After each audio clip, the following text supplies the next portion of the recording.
भारत के सामाजिक ताने बाने में अब एक नई ऐतिहासिक पहल होने जा रही है। महाराष्ट्र के नांदेड़ जिले में देश का पहला किन्नर भवन बनने जा रहा है। यह भवन किन्नर समाज के लिए समर्पित होगा, जिसमें उनके आवास, शमशान भूमि और जीवन यापन से जुड़ी अन्य मूलभूत सुविधाओं की व्यवस्था की जाएगी। नांदेड़ में देश का पहला किन्नर भवन बनाया जाएगा।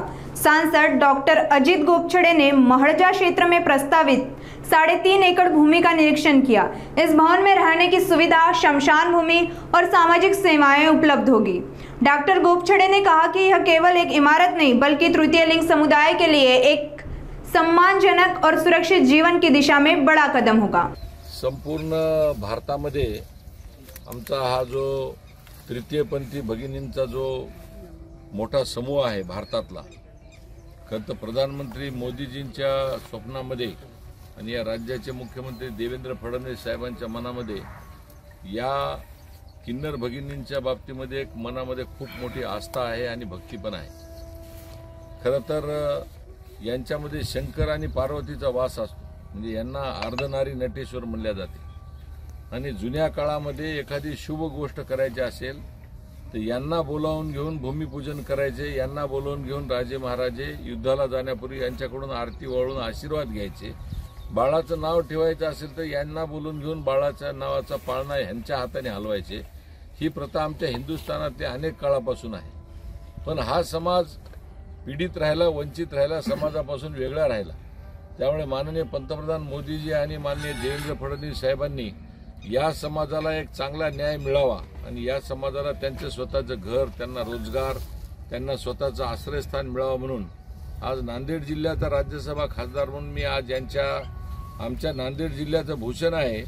या संपूर्ण महाराष्ट्रात नव्हे हिंदुस्थानामध्ये पहिल्यांदाच आमच्या प्रशासनाने आमच्या सगळ्या लोकप्रतिनिधींच्या माध्यमातून 3.5 एकर जमीन आमच्या किन्नर भगिनींसाठी दिलेली आहे आणि इथे हिंदुस्थानातलं पहिलं किन्नर भवन या ठिकाणी होणार आहे।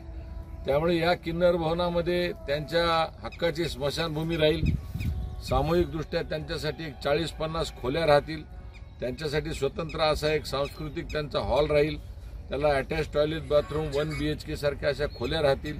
तर त्या दृष्टिकोनातून आज आमच्यासोबत समाज कल्याणचे माननीय मिनगिरे साहेब माझ्यासोबत आहेत, आमच्या इथले तहसीलदार वारकड साहेब आहेत, माननीय आमचे गलधरजी जे PWDचे अभियंता आहेत ते पण सोबत आहेत, नाईक साहेब आमच्या सोबत आहेत। आम्ही सगळ्या अधिकाऱ्यांसोबत आणि या किन्नर भगिनींसोबत एक चर्चा करून इथला सगळा रस्ता, त्याच्यानंतर इथलं कंपाऊंड वॉल याचं समतलीकरण करून इथं स्मशानभूमी आणि या ठिकाणी किन्नर भवनाची उभारणी करण्याच्या संदर्भात चर्चा केलेली आहे।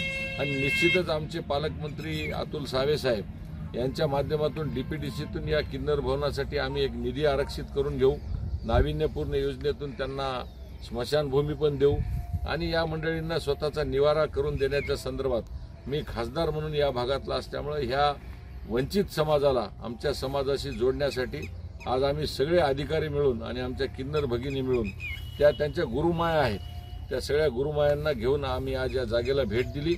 मी राज्य सरकारचे, केंद्र सरकारचे आणि जिल्हा प्रशासनाचे मनापासून आभार व्यक्त करतो की महाराष्ट्रातलं नव्हे तर हिंदुस्थानात पहिल्यांदा किन्नरांसाठी, किन्नर भगिनींसाठी 3.5 एकर जमीन ही आरक्षित करून आता त्या ठिकाणी आता किन्नर भवन येणाऱ्या 1-2 वर्षामध्ये होणार असा मला पूर्णपणे आत्मविश्वास आहे।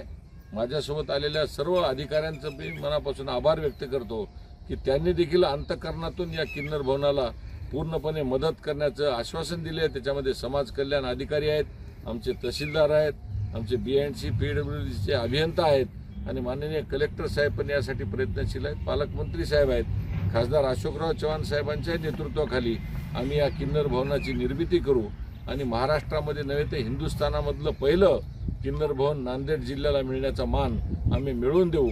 यासाठी मी पंतप्रधान मोदीजींचे पण मनापासून आभार व्यक्त करतो आणि देवेंद्र फडणवीस साहेब जे मुख्यमंत्री आहेत त्यांचे पण मी मनापासून आभार व्यक्त करतो।